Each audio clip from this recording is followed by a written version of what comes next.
What we're looking at here is a brand new utility pole, thanks to Tropical Storm Helene. The old, or what remains of the old power pole, is here. And I'll show you something interesting. This lighter piece here is the part that was in the ground. And if we go up to where it came above ground, you can see that the pole was sheared off. The rest of the pole was cut up to aid the utility company in replacing it. What you're looking at here is Optimum's cable work. Leaves a little bit to desired. Hopefully they'll come back and make this look a little bit more professional. Something interesting to note is that when the power company does put in their lines, they only do theirs and not the cable and telephone lines. So those trunk lines are actually hung later when those utilities come out to service the area. Since I no longer have telephone or internet from AT&T, they left behind the service line. It's been abandoned. And you can see this wire here. And so I've taken it as a gift, and I'm trying to use it as a shortwave antenna, since it's a very nice long run back to the house. So the question is, can I use it as an antenna? And if so, will it actually improve the signal of receiving shortwave or medium wave? And the line comes all the way down here. It terminates at this point. As you can see, there are 4 wires exposed. At the moment, I have 2 tied together, but you really don't need 2. Any one of the 4 will work. And I just got a pair of alligator clips with alligator clip at the other end. And the reason is I can just simply attach the alligator clip to the external antenna of the shortwave radio. And that's what we're going to see in this video, is if this works and if it can improve radio reception.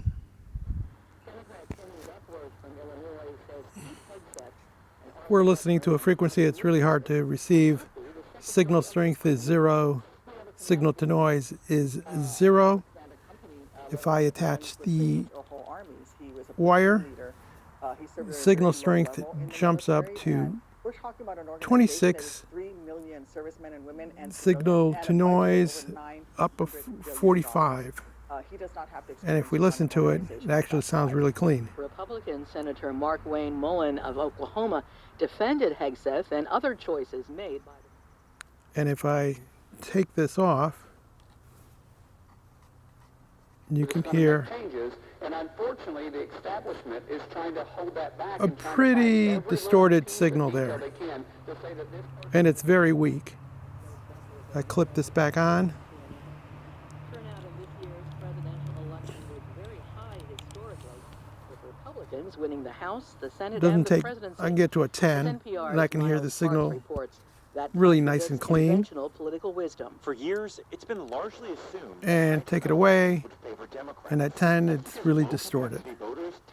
So the simple piece of wire makes a big difference. It was the second highest. We've gone from 0 to 23 and 45 on signal to noise. Election expert at MIT. This is just on FM. Interesting now to see how...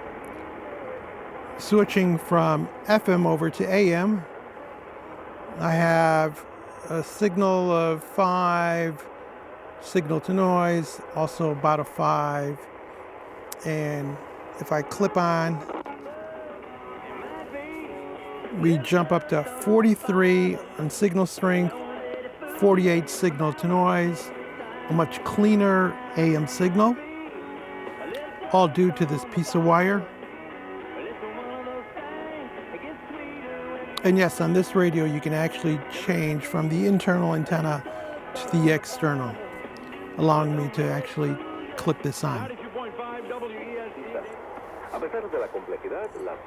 We've switched over to shortwave, getting a signal strength about 8 to 13, signal to noise 15 to 18. We bring in our clip. We jump to signal strength of 42 high, 32 low, signal to noise 51 to 46. Obviously a much stronger and cleaner signal to bring in. I've switched over to long wave and we're getting a signal 35, signal noise 32. There's a lot of noise with the signal, so let's try, see if we can get any improvement on that. And as you see, the noise level has disappeared. Signal strength has gone up to 79, and signal to noise is at 60. So for us, with this radio, AM, FM, shortwave, long wave, adding just a piece of wire, and this one's probably 60 feet long, makes a big difference. Normally on long wave I don't get much. Here we're at 150 kilohertz and 3 and 3 on the signal and signal to noise. We clip on. Those numbers jump up to 31, 29, and while this signal isn't crystal clear, we can definitely discern voice and that there's music content. It sounds like maybe 2 stations are interacting at this point. But for those of you who like DXing, it's a great way to pick up stations that you normally wouldn't receive. Now, of course, you don't have to wait for the phone company to leave you wire to make your own antenna. Almost any kind of wire, whether telephone, doorbell, any kind of wire pretty much will work. 20 plus feet of it. This is just laid out on the ground because this is sitting outside all the time. I don't have to worry about lightning strikes and inducing surges into the house. This just sits on the ground. It's not grounded, and it works beautifully on all the bands. And so, and it's low maintenance. You know, as soon as I'm done with it, I just drop the cable and I'm ready to bring my radio back indoors. And for me, this is great. If I wanted to bring the antenna indoors, I actually could. I'd of course have to worry about grounding it and, putting some kind of a surge protector on it to protect the equipment inside the house. But since I'm not doing that, that's not a concern for me. If you found this video interesting or useful, give us a thumbs up, leave us a comment, join the subscription team. And as always, thank you ever so much for watching.